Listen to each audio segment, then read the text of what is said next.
Hello, everyone, and welcome back to the Unofficial Game Pass podcast. I am once again your host, Odhrán, and I am again joined by Connor. Hello. And this week we're going to be looking at Halo Spartan Assault, which is the first time we've looked at, as I believe it's described, a twin stick shooter or a top down shooter. And it's been developed by 343 Industries and Vanguard Games, although I imagine Vanguard had more to do with the overall development of it than 343. Um, where do we start with this? Because originally it was set to be a mobile release for both Windows and for iOS, and then kind of made its way over to PC, and then eventually made its way to console. I kind of want to first gauge your thoughts on. We'll talk gameplay first, anyways, and I think we're going to try and go as close to a spoiler-free review as possible. But given it's sort of you can tell with mobile games, majority of the time it's not going to be too in depth of a story, so we're not really spoiling too much if we get into little bits and pieces. But yeah, what did you think of the overall gameplay of it? I thought it was okay. I liked it. I said to you when we were playing the co-op mode that it felt like Dead Ops Arcade from the mini game from Black Ops, Hmm. which just shows how little I play these types of games and that I have to reference that. But it felt fun. It felt fine. It's one of those ones that you can jump in and just start shooting things because I'm the sort of person that doesn't have the patience for Halo Wars where you got to wait for all your resources and your army to build. So it's fine. I think that it is obviously a smaller experience than what you want from a big franchise like Halo, and it feels sort of probably a disservice to play it on console, because when you play something on console you're expecting quite a polished product, and I think it probably works better on more mobile, or if you were to play it on Switch or cloud gaming it would work fine. I just think that for console it's a small package. Yeah, for sure. I think it's fine as a title, and especially I think we mentioned earlier, obviously on Game Pass, if you have the subscription you're going to be getting this for free, but if you didn't have it you'd be spending, as you mentioned, I think £3, or in my case €5, so it's not that expensive of a game to pick up, especially in comparison to other Halo titles. Granted, it's not as polished as those, but I think for the price point you're talking about as well, it's kind of you could justify getting it for that price, I think, anyways. Yeah, definitely. I mean the co-op mode is small, but there's 5 levels that you can play with friends, and if you want a Halo experience to just fill the time, definitely it's worth a small price. There's a level of difficulty there as well, because even when we were playing co-op yesterday, like I think near the end stages, like even before we started experimenting with putting skulls on, like we were barely finishing it properly. Like it was a couple of goes before we got the last stage. So there is a way in which I suppose somebody can master in some elements, because I know a lot of people have this big thing about if a game has a really easy accessible sort of gameplay mechanic but there is room for you to master it.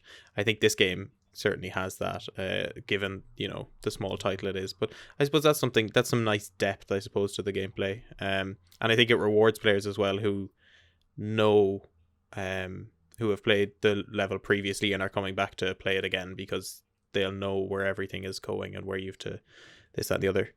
Yeah, no, I think it's a good one. I think it's a nice little.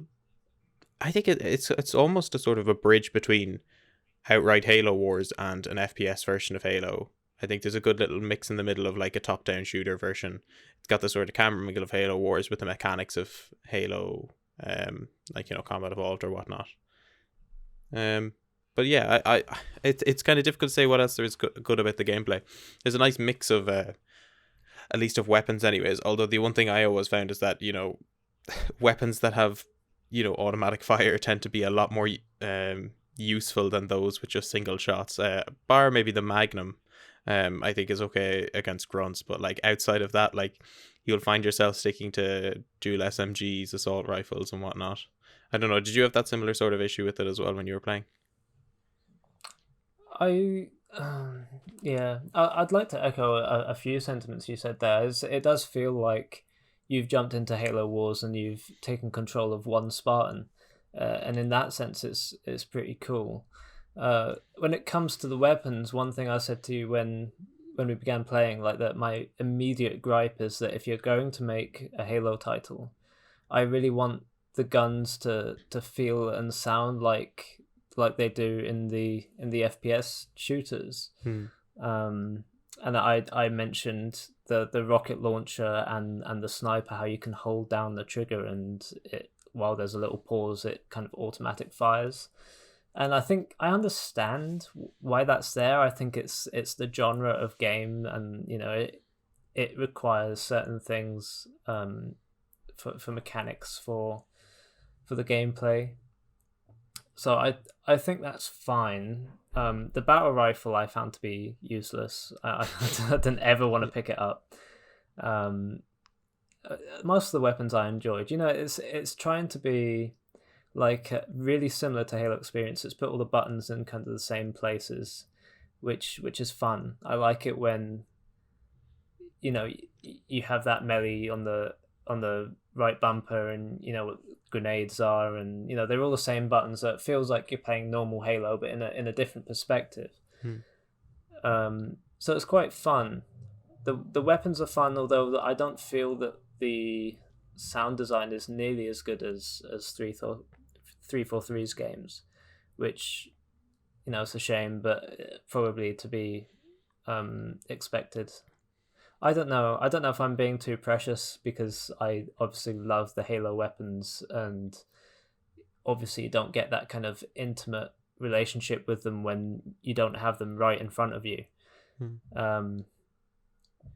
But I mean, it's difficult to talk about the effectiveness of the weapons without addressing the fact that in the co-op modes we were fighting the Flood, and in the campaign fighting the Covenant, and I feel that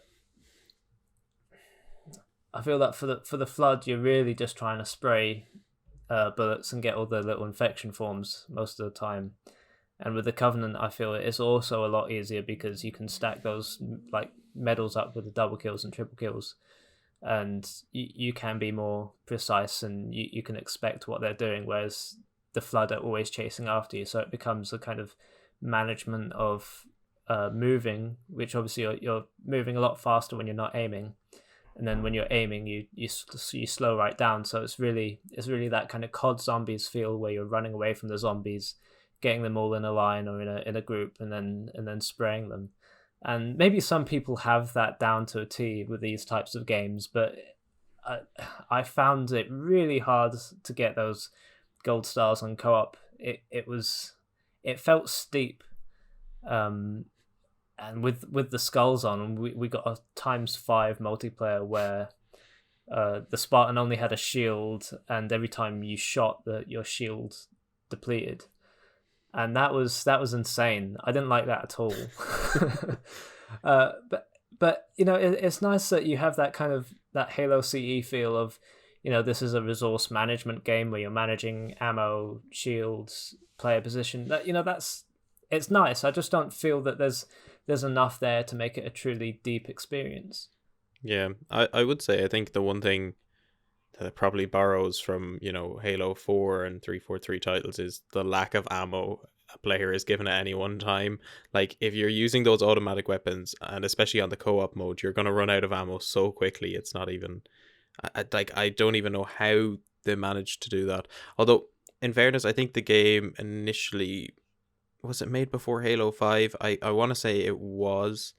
And if so, 343 had a very weird knack, especially with Halo 4, of when you'd spawn in, you'd have the same ammo and a weapon as you would in a multiplayer match, even if you were playing campaign. So that would leave the player vastly under-resourced when it came to, ammo and a battle rifle, and even like 2 encounters in, you'd pick up like a suppressor or a bolt shot or something because you'd be out of ammo. So I feel like maybe there's a certain sort of cross dynamic there which they didn't really perfect till Halo 5. But yeah, no, maybe it kind of plays into the gameplay as well. Like, obviously being overwhelmed, you're going to run out of ammo quickly, and maybe it's to kind of create that frantic co-op experience. I don't know. I feel like maybe I'm making an excuse there for them. It could possibly well be, but if they're not here to answer, I don't think there's really going to be a definitive answer on it.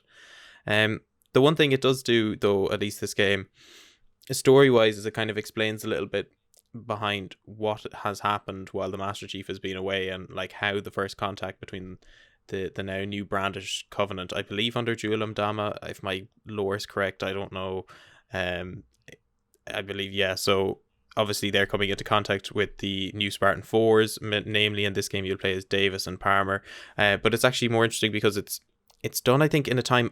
So the story is pretty much set after Halo 4, but it's through the eyes of a cadet Spartan 4 looking back through training simulations at conflicts that Palmer and Davis have been involved in. And it's interesting. I quite enjoyed it. Granted, if you were just in there to like play a twin stick shooter, you can by all means do that as well. The story is very much a single cutscene at the beginning of each chapter, and then like a little blurb of text before each mission, which you can by all means skip through if you're not interested in that. But I thought it was a nice addition. I think it provides some nice clarity to stuff in the Halo universe as well, given that the Halo universe at this stage, tends to explain everything from the tiniest detail, whether it's in a book or it's in some obscure anime that they made like 10 years ago at this stage now, or like something else completely. So Halo has this. I was surprised that it wasn't really touched until this game, but I thought it was good. I don't know, what was your sort of thoughts on the story element of it? I thought it was interesting. Halo 4 had that interesting thing where it's like the war games where the Spartans fight in simulations, and here we have kind of the Spartan training being looking at past conflicts, and I think it features the AI Roland, and he says, and it's a neat little game to play. So it's like kind of a meta game in the game. I found that Halo lore at this point is getting extremely messy. There's a lot going on, and even in Halo 2 and 3, things got confusing. Like I think I had to look up Halo 3 when I played it again last year, just where Chief was at certain points. It's like, you're on Earth, then you're on the Ark. It's like, like where are we and what exactly is happening? Why were the Covenant in Africa? And I just feel like things happen too fast, and it's like, slow down. So you're at a point where either you go the route where at this point in Halo lore, all the novels kind of expand on things and make them more confusing, or they kind of look back on things and help them make sense. And I think this game does a good job of kind of looking back at those plot points of like previous games and just kind of contextualizing them. And it's nice for the player because you have a context for those things and you're familiar with those environments, so you go back to those places in the story and kind of get a little explanation. And yeah, I feel like it does well in that regard.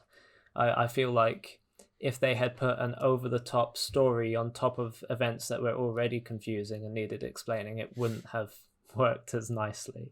Yeah, I think this game in a sense works quite well, because I remember coming up to Halo 5, there was a lot of criticism, or even after Halo 5 release, there was a lot of criticism that yes, we've been introduced to this new group of characters, and like obviously if you've played through the game, there's obviously a level of backstory for Buck and ODST, but there's also added on level of background into him through the novel Bad Blood, which talks about how he became a Spartan 4 and then how he came to join Osiris.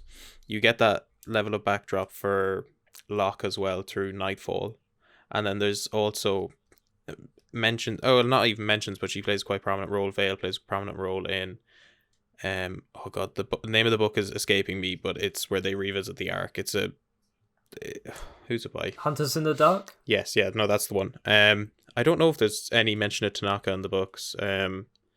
I don't think I've read any that have her in it, but maybe there are. And there's like 30 books in the Halo series now, so there probably is at least a small mention of her.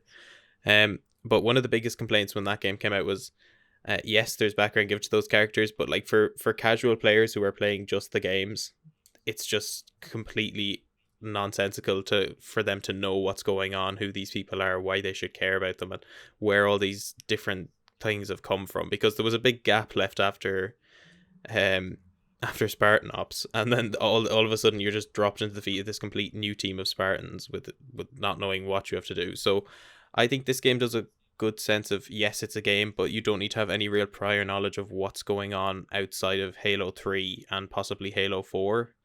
So you don't need to know any extra lore or anything to understand it.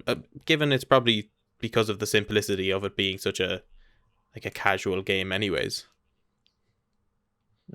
I will say, I don't feel that Halo 5, I don't feel that it's the fault of the books existing that you feel like you have to read all of them. It is the fault of the game and the writing and the narrative, for sure. Never taking a moment to just kind of slow down and breathe and let the characters talk to each other.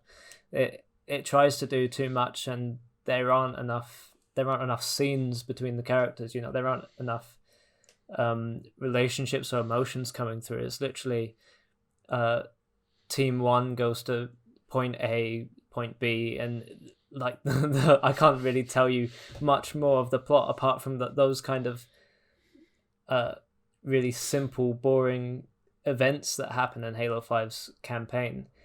Yes, the books do give you more context into the characters and the events of the world, but I certainly haven't read the books that inform Halo 5, and I experienced Halo 5, and yeah, it didn't give me enough, but I doubt those books are going to give me enough. That my deprivation is because the game doesn't give me the story. Yeah, no, that's fair. I think the main criticism around it was from people who are obviously very much invested in the series, especially when it came to Halo 4 and Halo 5, and there was a lot of various plot points established in Halo 4 that kind of just got thrown to the wind in Halo 5, and there was this almost complete new aspect of Spartan 4s. Especially people who are big fans of Fireteam Majestic just got completely shafted and they were never seen again. But I suppose we'll save all that sort of talk for our Halo 4 and Halo 5 reviews later on down the line. Moving on though, so obviously this is sort of a newish premise for the Halo series to be in, outside of, say, Halo Wars and the original Halo first-person shooter games. So we also took to Twitter and to our Discord, both of which you can find below if you want to get involved with us. And we asked our followers if there was, actually I have the main question up here. If you could create a Halo game in any genre, what genre would you want it to be and why? I think we'll go through the viewer submitted ones first, and then we'll kind of give our thoughts on them, and then maybe our thoughts on what game we'd like to see. So the first one comes from Andrew at EU_Tiki. He says a survival horror game would be incredible.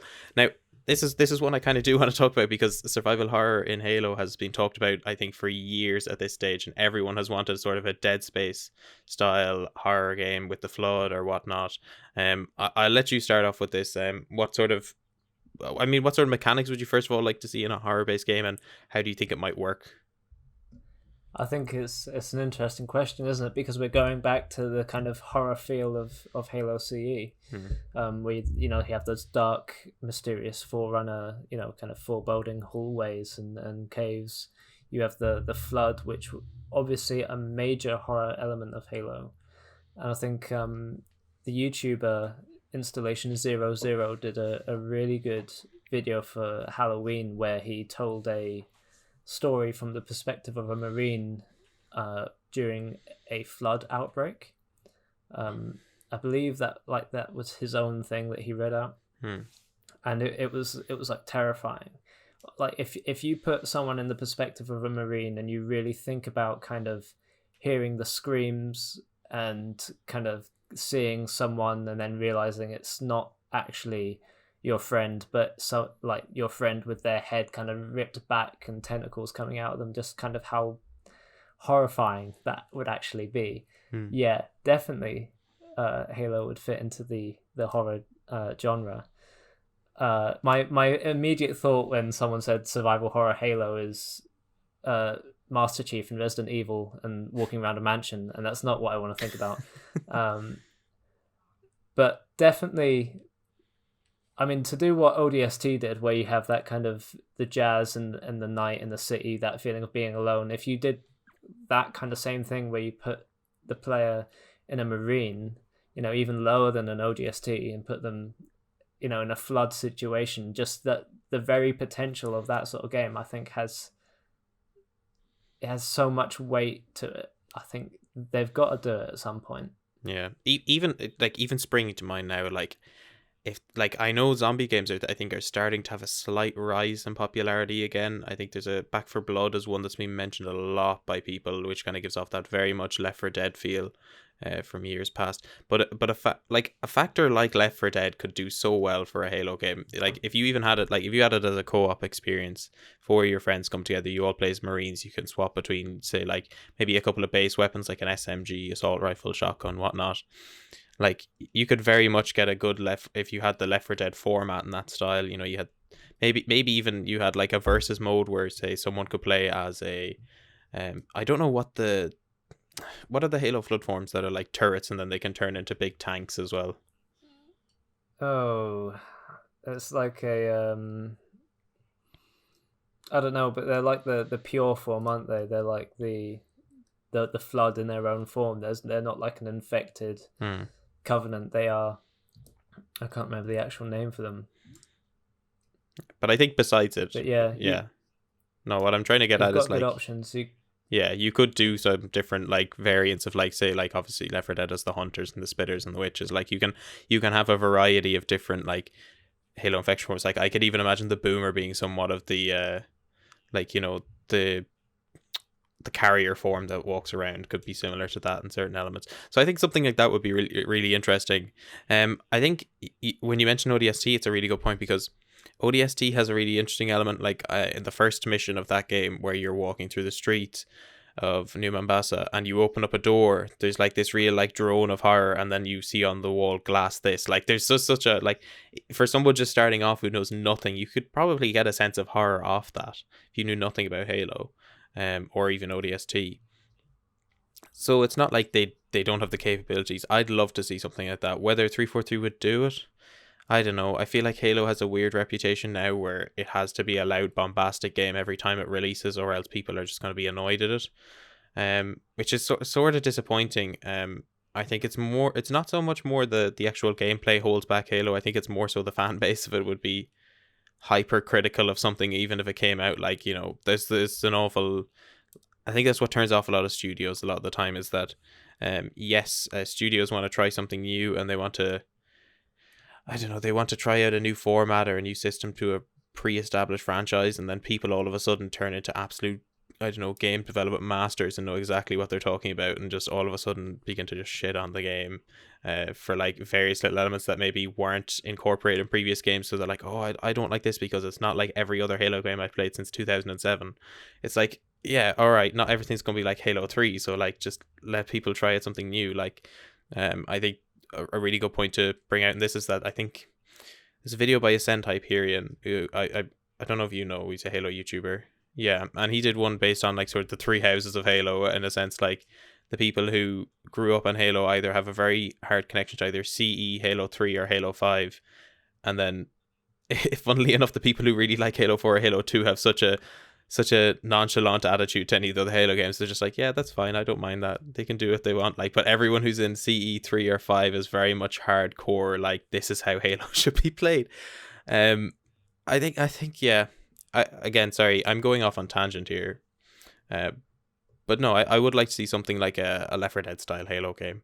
I think it would. I think even despite what I've just said, I feel like they could do it well and people would enjoy it, or at least it would have its niche audience, say Halo 3 ODST.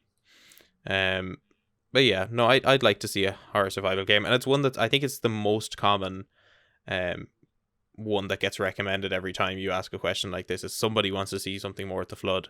There's some really good flood stories as well in the expanded Halo universe, like the Mona Lisa sort of short sort of comic / film thing. I don't know if you've seen it, Connor, have you? No. So it pretty much takes place on this abandoned prisoner ship from the UNSC, and this carrier is coming to intercept it.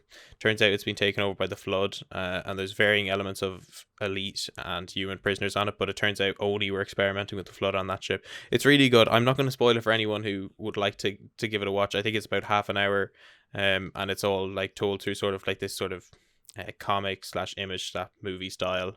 It's really good. But something like that would be really interesting as well.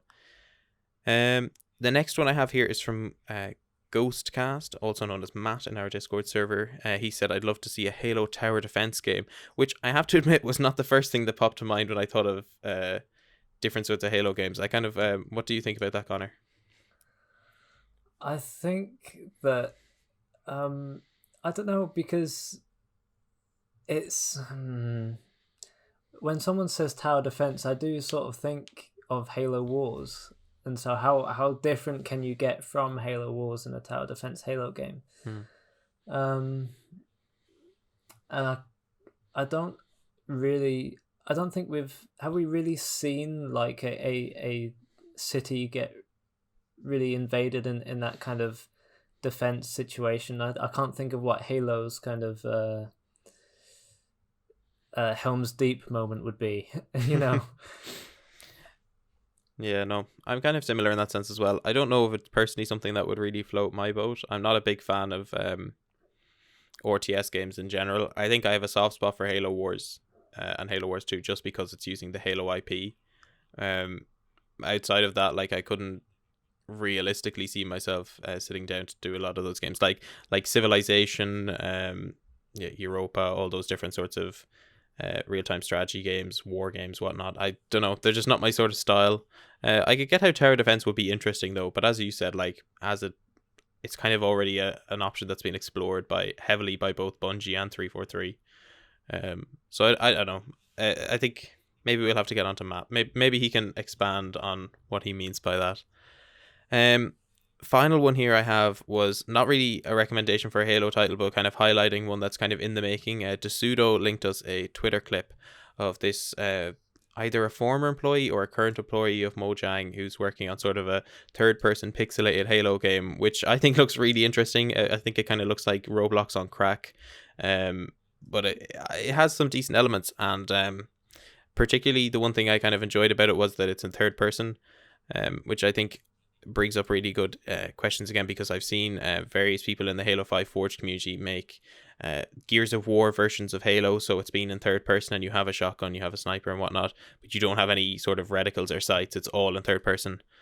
And there's been certain different mods for the MCC which allows you to play as a third person ODST or a Marine in the Halo 3 campaigns, so I think that's something I'd really like to see. I think it's a premise that could be worked with, especially since, you know, when it comes to Microsoft allocating studios different work, you know, there's nothing to stop them from saying to the guys at Gears of War, like, here, go and work on this Halo game or whatnot. Now, granted, probably a lot of Gears of War fans would be really annoyed if that happened. But no, I'm just kind of throwing stuff out there. I don't know, what do you think about sort of this third person aspect, and maybe a little bit on what DeSudo sent in as well? I think it's brilliant. First of all, the kind of pixel Halo game that DeSudo sent us looks fantastic. I love kind of Halo seen through the lens of a different kind of style. I'm all up for that.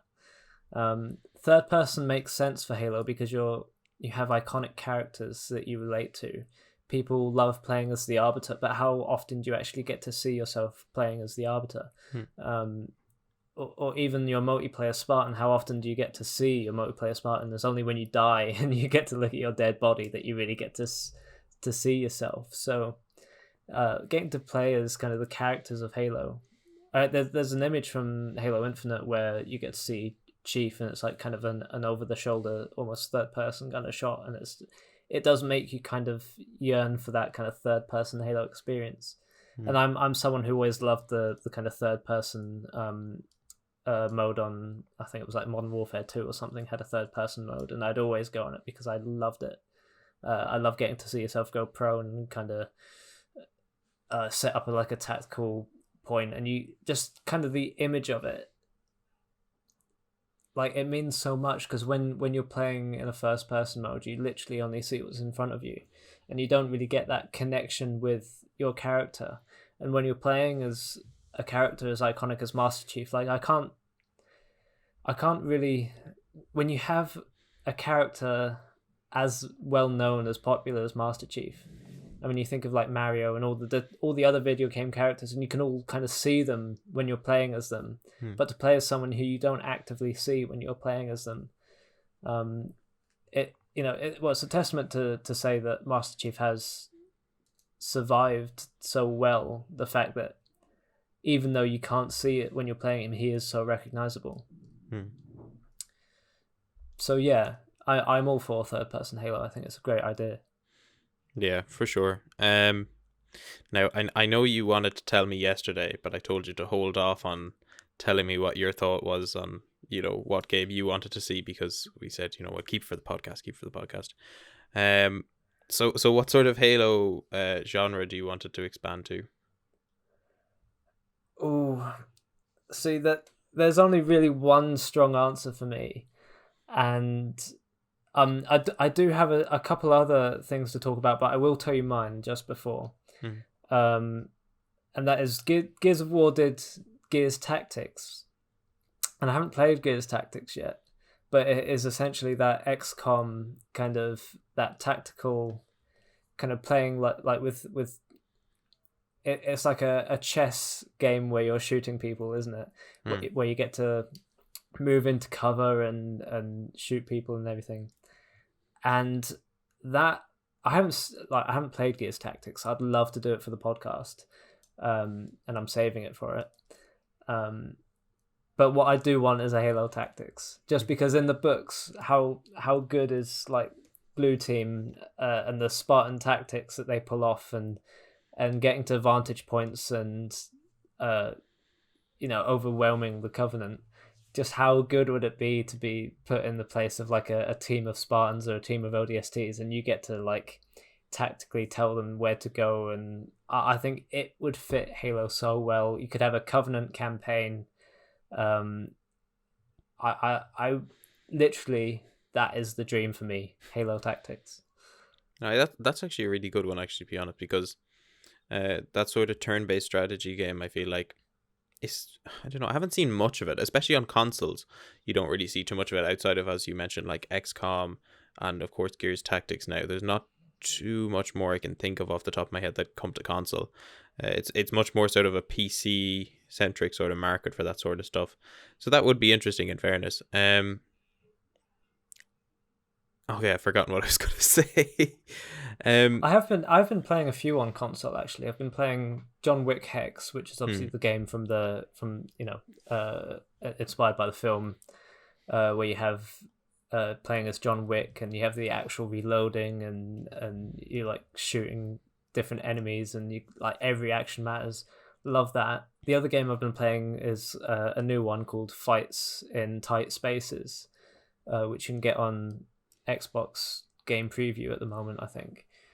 And Fights in Tight Spaces is really interesting because it's essentially that same John Wick Hex thing, but you've got like a deck, and you've got like cards that pull out the deck, and you have like a defensive deck, standard deck, aggressive deck, and you can either make your whole play style around blocking and countering, and so it's like a card based tactical game, and you've got like, you're set in like this environment, and you've got rooms where doors where you can push people out, and just that whole thing of thinking really tactically about it. It's almost like playing chess, and it's really rewarding.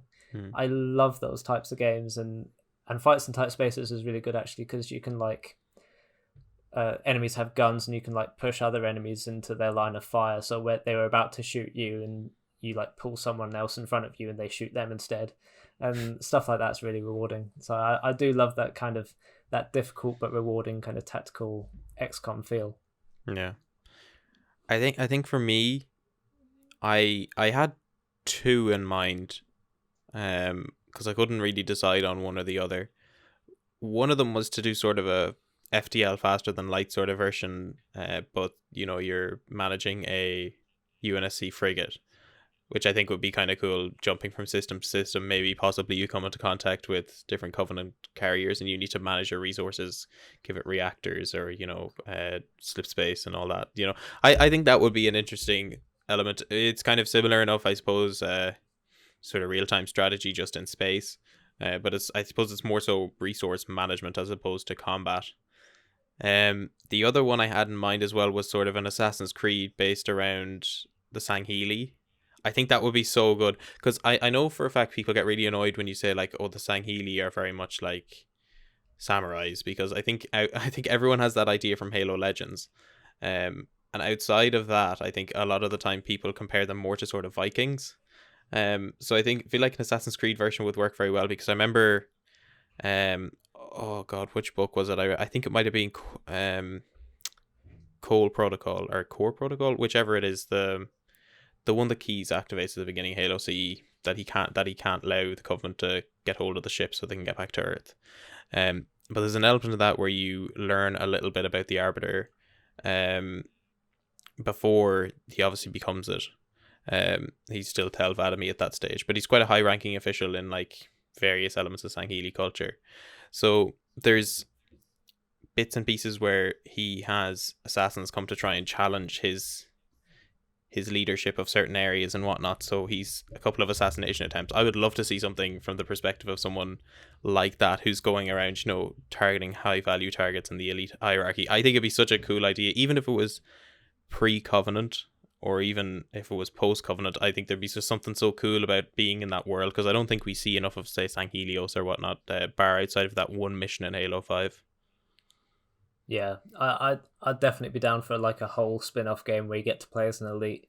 I think that would quell the fires of rage that people have that playable elites aren't going to be an infinite at launch. Because I think everyone... how can you not love the Arbiter? How is he not one of the best Halo characters ever? Yeah, the funny thing about I echo that. The funny thing about the Arbiter as well is like, people love him so much, but it's so easy to forget that like he committed mass genocide amongst like billions of humans. Like and I always laugh at the idea that's like, people always describe the Arbiter as like the most human character in Halo, which I mean is true in a sense, because he's like this sort of moniker of, what religious extremism can do to a person, and like how it can lead them astray, and then how they have to come back out of that fire or whatnot, and re-engage with themselves, and seek knowledge and truth. So it's interesting in that sense, but then it's just like, oh yeah, the guy like stopped being an evil guy for like 5 minutes and now everyone loves him despite him like destroying multiple worlds. Like, it's just, oh no, I do like the Arbiter. I think he's a really interesting character. I think we love a redemption story. Yeah, I think it's good in a sense that at least at the end of Halo 3, Hood is kind of like, I can't forgive you, but I can at least say thank you. And I think like that's a really good way to keep it all, to portray it, because I think he's like, obviously now, even post Halo 3, the Arbiter is never like, oh, I love the humans, they're such cool lads. Like, he's just almost like, okay, I'm going home now, leave me alone. And like, if they ever bump into each other, I think especially in Hunted in the Dark does this quite well, is like, the other two playable elites you'll have in Halo 3 are, oh god, the names of them always escape me, and then it'll come back to me later, but they're both in that book as well, and one of them is very much fine with humans, and then one of them is kind of like very much either here nor there. And then you learn there's also a faction of like the elites that absolutely despise humans. So the Arbiter is kind of this weird one where he's fighting an uphill battle wherever he goes after that, after Halo 3 anyways. It's so easy to look at him at the end of Halo 3 and he's like, oh yeah, now he's just the leader of the Sangheili, like he just leads the rest of the Covenant forever. But like, that's not the case, and even Halo 5 amplifies that even more. So I do like his character, and I think we don't get to see enough of it, especially when Keith David voice acts him, like, who just, I don't know, his voice is smooth as butter, like whenever I hear him speak. I even if I hear him in anything else, I can't hear anyone else but the Arbiter. So I'd like to see at least some level of reference or accountability. Like, that's the one thing I really hate about Halo 5 is that, you go through this entire campaign, it's lackluster at best, and then, the Chief lands and there's the Arbiter and you're like, oh shit, here it comes, and then nothing happens. It just cuts to black after Halsey meets him. And you get maybe a little bit of like context to it in New Blood, where they're like sitting around a fire and they just don't say anything to each other, and you're just like, come on man, like just say like, oh, how's it going? Like, I that's all I want. Like, so yeah, maybe it's more of a yearning to see more of the Sangheili. I think they're kind of cool, even to just see any more of the Covenant. I'd love if we got more stuff. Like one of my favorite parts of Halo lore is the the uprising of the Ungoi, and like that's portrayed in Halo 2. Like there's such like good depth there to like, you know, to what we just assumed before were just these like little funny guys that run away when you shoot their big guy and you just smack them with your magnum. Like it provides such a level of depth that I'd like to see in other titles. And it only helps the series as a whole, I think. Yeah, definitely. That would lead on well to my friend Lewis messaged me and said that he would think that a Halo hack and slash would be awesome, with a possible arbiter with the energy sword type of thing. I don't know what you think of that, but I think of there was it Metal Gear Rising where you had a kind of samurai sword and you went through that whole game like that, or there's that new game where you like you're wall running and cutting people up. Oh, Ghost Runner. Yeah, that one. I don't know if you think that would work, that type of hack and slash or something. I mean, yeah, I suppose. I mean, the first thing I was gonna say before I talked about the whole Assassin's Creed thing was I'd like a Ghost of Tsushima element, but with Sangheli. But again, like that just leans into the stereotype that they're all like samurais. I don't know. I think I kind of touch on the point that you made in the last episode when we were talking about Jedi Fallen Order. Energy swords are a weird thing for me because I don't like, as much as like as you were similar to the lightsaber, I wouldn't like to see someone just get sliced like 50 times with an energy sword and not die. So maybe if there was like, I could probably suspend my disbelief for a hack and slash, in fairness. I would like probably something a bit more combat based, not like a Souls thing, because I think Souls has been done to death by a lot of franchises, but something that is very much combat first almost.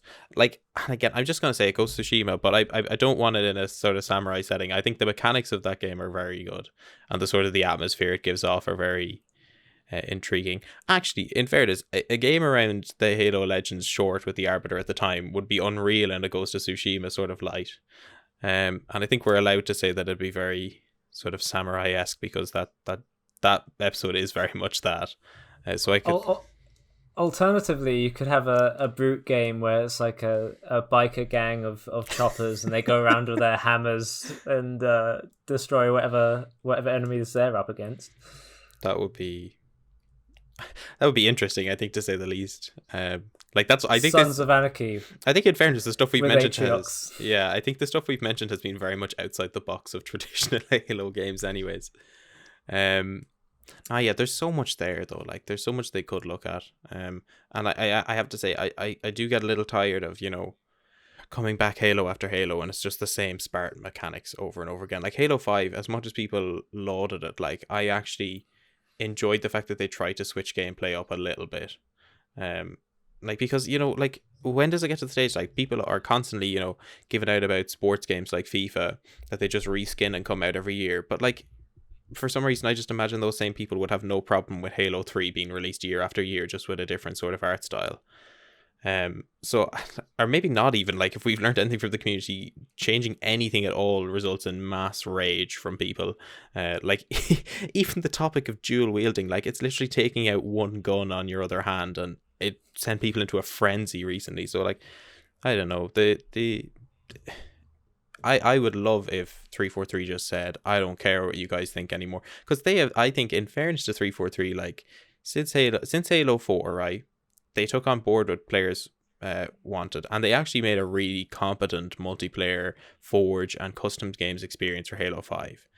Now, people said, okay, I don't like the campaign. And again, in fairness to 343, they have gone back on the art style. They've made really big reservations about it, despite the lore implications that'll have. They've introduced really good new mechanics. They've kind of toned back a bit on the advanced movement. Granted, there's still sprint and slide, which I think is fine. Like, it's an open world game. How do you expect to get around it in that speed?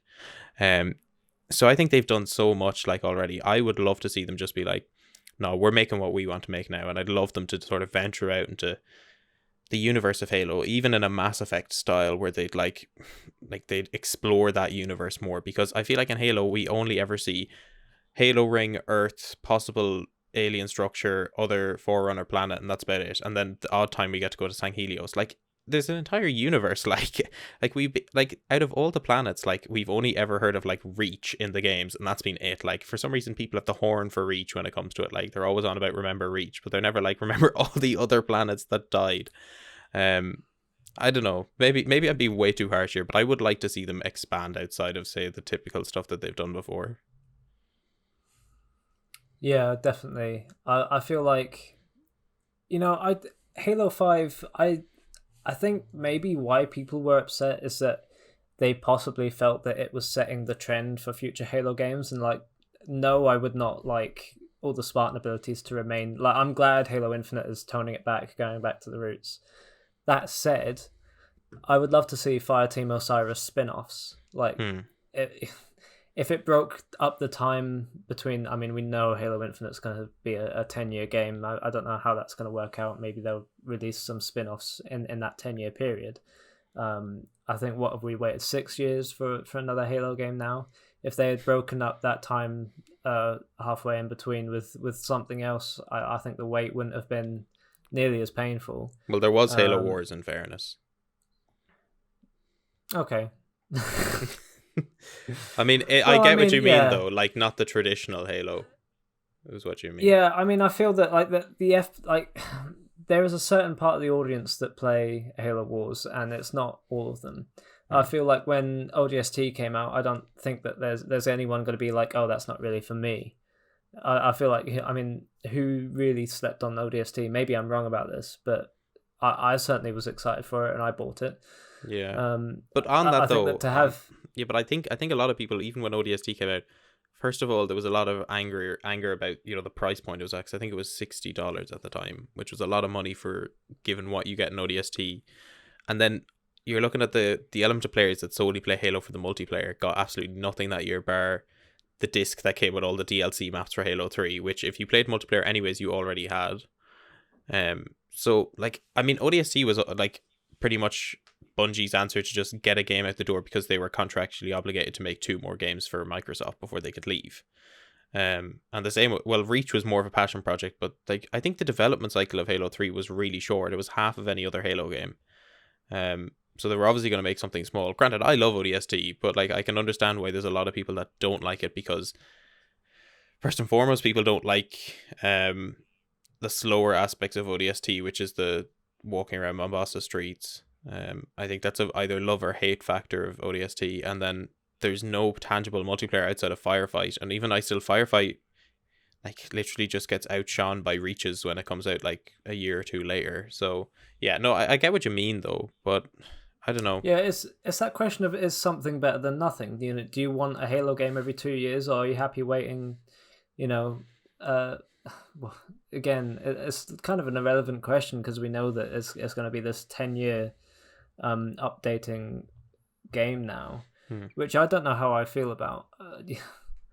It depends what stories they're telling, because I'm in Halo for the campaign. Whether I play the multiplayer or not, it doesn't really matter that much to me. What they do with the story of Master Chief and how they continue that campaign over that 10 years could either... It's going to be really hard for me if that whole campaign on launch isn't satisfying. If there's some sort of cliffhanger of something is incomplete, I don't know how I'm going to feel about it. Yeah. Personally. No, yeah, it'll be interesting to see. I think the community very much at the moment, and this is just pure subjective thought on this, like, but very much a lot of them have been, we don't mind waiting that bit longer so long as it's a good game. Because I think if anything, like when 343 announced that they were going to be delaying it for a year, like everyone was kind of like, this is annoying, but I understand because the game doesn't look that good. And now we see from the more recent screenshots that it looks a lot better, like significantly better. There's good progress there. And if anything, I think the release of Cyberpunk has kind of made Halo fans be a lot more thankful that they did hold it back from being released. Could you imagine if you had waited the 5 years and then there's this lackluster game that doesn't run properly on launch? Like, you'd be absolutely furious. Like, and I'm happy that they chose to take a step back and kind of look a bit more at what they could improve.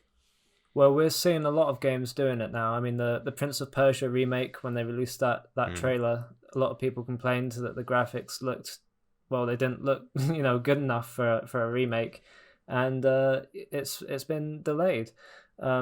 Today we found out that Gotham Knights is delayed until next year. The new kind of game set in the Arkhamverse with the same kind of Batman Arkham mechanics. I think it's now. I think Cyberpunk.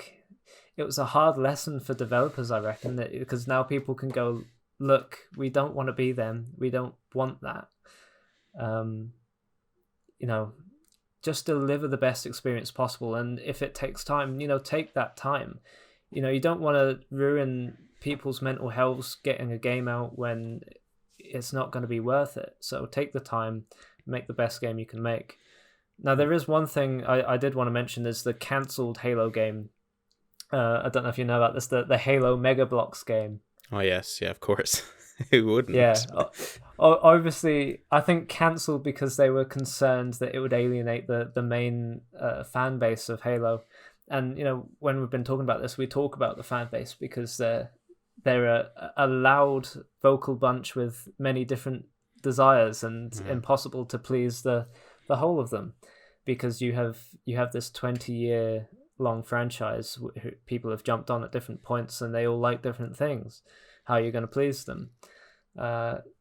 Saying that, everything I saw of that Mega Bloks game, I thought it looked pretty. I thought it looked fun. I would definitely play a Mega Bloks Halo. It's Halo in a new art style and a different, if it was on Game Pass or if it went on discount, I'd definitely buy it. I'd definitely play it. It probably wouldn't be astounding, but I look at some of the Lego games. I think they're pretty fun. They made my childhood. Just because they're not like Star Wars in a realistic art style doesn't mean I can't enjoy Lego Star Wars. Yeah, if anything, the Lego Star Wars games are probably still some of the best Star Wars games to have been released, as particularly the complete saga. I think everyone can agree is just such an amazing game. But yeah, no, that is interesting, and like as you mentioned, like it's impossible to please the like vocal minority of the Halo community at the best of times. Like I think it took years for them to finally get over the fact that Marty O'Donnell didn't score Halo 4. So like, I mean, we're only starting to hear people give Neil Tavich like any form of credit for the score that he made in Halo 4, which was unreal when he first released it. Not to mention like I feel really bad for him because he pretty much made the entire Forerunner musical sound, like, and nobody seems to care. It's all, oh yeah, and this isn't any like dig at Marty or Michael Salvatore. Like obviously they've done unreal and amazing scores, but it's just so unfortunate that the community for this is just so unwilling to accept anything that's in any form different. Like Halo 5 has a good score. Like there's some good tracks in Halo 5. Granted, it's not my favorite Halo score. It's still good though, but people continuously just say like, it doesn't sound like Halo. What do you mean it doesn't sound like Halo? It's got the brass, it's got the violence, it's got everything you want. Like just because like, like I think Halo 5 has probably the best iteration of the original Halo theme when you open up the menu screen. Sit in 343's library so far. There's a good, like, it harkens back to, sort of the choral monk chants or whatnot. But again, yeah, no, sorry, I am getting veered off. Halo Mega Bloks, of course. Sorry, bring it back to where we were at. Yeah, no, I've seen... I enjoy that discussion. I think that it brings me back to Spartan Assault. I'd say the menu music I really liked, but implementing it in the gameplay, I can't think of when I only heard ambience really. I think the best game to do Halo music that hasn't been a mainline kind of Marty O'Donnell game for me, it was the first Halo Wars. I have that theme play in my head randomly some days, just that piano, da, da, da, da, da. That for my childhood, that theme was amazing. I loved it. It sounded like Halo without it being too like Halo. I think going back to Halo 4, you can really appreciate the Halo 4 music now. Personally, I don't notice the Halo 5 music in Halo, and maybe I don't play Halo 5 enough to play it. I thought their kind of main Fireteam Osiris theme sounded too much like an Avengers thing that they're trying to do. It felt too cinematic. I feel like 343 possibly haven't implemented music brilliantly, because it's all right to have a good score when you listen to the soundtrack, but to have it in actual moments, I mean, because when you think of Marty's music, and if you listen to that music, you can actually see in your head where exactly that played in the game, and that is absolutely key if you're making a game. The reason that you have those emotional relationships to those songs is because of where they came in the game. You know, I can't listen to Undercover of Night without thinking of that level. You form those relationships as you're playing, and if you know, if you don't have that kind of synthesis of tune and moment, then you know the soundtrack suffers, unfortunately. Yeah, I think at least musically speaking, the one good thing 343 have done is they've kind of applied more character musical motifs to various individuals in the series. Like we have the perfect example of 117 from Halo 4 gets implemented in Blue Team's theme in Halo 5. There's some sort of like, there's obviously a sort of a motif for Osiris as well. Granted, we've only seen it in one game, so you can't say it's been continually brought across. There is, of course, you know, the theme for Lasky as well, that, you know, is the trumpets and all that. You know, you always hear it whenever he comes around. I think there's some good stuff there. You know, like again, talking about what makes Halo sound like people say, oh well, what Marty did in the classic Halo games. It's like, yeah, well, Marty did a lot of stuff in the classic Halo games. Like Halo CE has a very different score to Halo 3 ODST. Like they're both done by Marty and Michael. I'm not sure if Michael Salvatore worked on ODST, but for sure Marty did anyways. And like, so there's a variety in that series. The one thing I've always tried to, like, whenever it talks about the music of Halo, I think the one thing you should always do is sound either holy / religious, or it should sound mysterious. I think that's the best way of kind of describing what the Halo series kind of gets out of music wise. There's those three words that Marty always says: there's epic, ancient, and mysterious. The original brief for the monk chant that he did. I think it has many more forms than that. You know, you had the kind of, you had the triumphant kind of heroic stuff. You had the kind of tribal drum beats of the combat. You had the, you know, even kind of violin shrieks of the flood and the horror. It's a versatile game, and I think it borrows from many different kind of inspirations, whether it be Alien or, you know, it definitely has cinematic influences. Obviously, yeah, but not even that. Like they've like even in cases like they've implemented like purely like band written songs like "Blow Me Away." Like it's completely just outside of the style of like what you would consider to be conceptual Halo. So like there's bits there that are kind of like experimentation. Like I think the one way people have always described it, I think the best way I ever saw the Halo scores described was CE is very much the monks is what you remember from it. 2 is very much the guitar. 3 the piano. And kind of sort of the loud brass, and then 4 comes back to the trumpets. I think there's some good, like, and then obviously ODST is saxophone, and 5, I mean, kind of as a mix. I don't know. I think it's the weakest of the scores out of all the Halo games, to be honest, but it's still good. Like, but yeah, I think one thing, yeah, it goes off what you mentioned earlier. What Marty said was the sort of the main brief, but it's obviously expanded. You know, Halo 3 is probably the most epic or whatnot out of all the scores because it's the end of that trilogy. And even you can tell in like the missions you play in Halo 3 are very much all like, it almost feels like every time you're playing one of those missions, like everything is at stake. Like it's not like in CE where you're kind of like, oh, we're exploring this ring, what's going on, we need to help people. 2 is kind of like, oh, they've just started Earth, we're reacting to whatever is coming our way. And then 3 is very much like, okay, now we're going to finish this and we're going to blow up this, that, and the other.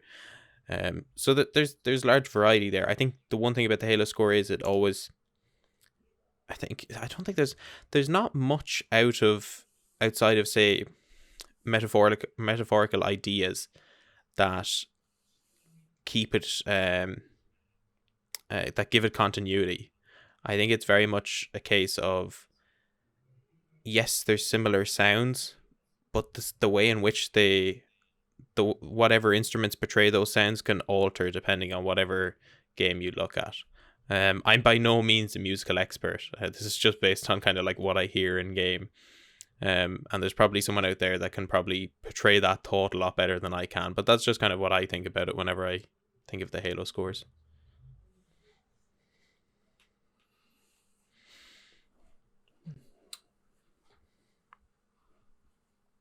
I did have a point to make. It's gone out of my head now. Oh, yeah, sorry, I did cut across you there for a second. My bad. No. Let me think. Oh yeah, no, it was just that.